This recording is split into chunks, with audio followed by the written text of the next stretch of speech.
In this talk, we're going to have a look at a chiasm I mentioned in the first video. Mark chapter 2, I'm reading out of the New King James Bible in verse 27. The Lord's talking. He said, "And he said to them, the Sabbath was made for man, and not man for the Sabbath."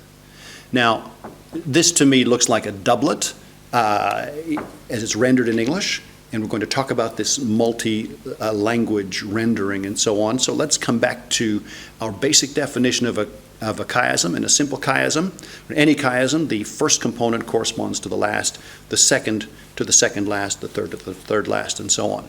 Now, we've only so far looked at doublets, but there are chiasms that are 50, 60, 100 deep, very, very deep. Whether we get to them in this or we do that in a different way, I'm not just sure. So, but let's look at this passage again. I'm just going to read it to be sure that I render it correctly. He said to them, "The Sabbath was made for man, and not man for the Sabbath." Now, you could put the "not" in the middle. It would be up to you depending how you'd interpret it.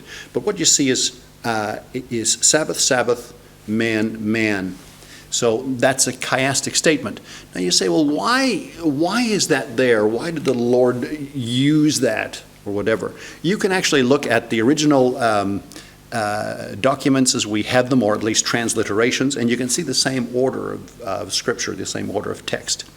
One of the things with chiastic rendering of text or passages is that it survives translation. It works a little bit like a checksum. You look at that, you say, okay, this is chiastically intact. A very interesting chiasm where you see that is 1 John 5:14 and 15, and it says this is the confidence we have in him. If we ask anything according to his will, he hears us. And if we know he hears us, whatever we ask, we know we have the petitions we desired of him. Now, that second last phrase, whatever we ask, seems a bit out of place. Why is it there? Well, that completes the chiastic structure of that statement. Watch this now. This is the confidence we have in him. If we ask anything according to his will, he hears us. And if we know he hears us, whatever we ask, we know we have the petitions we desired of him. I'll do these in steps together. This is the confidence we have in him. We know we have the petitions we desired of him. So these two correspond. If we ask anything according to his will, whatever we ask, they correspond. He hears us, and if we know he hears us, they correspond as well.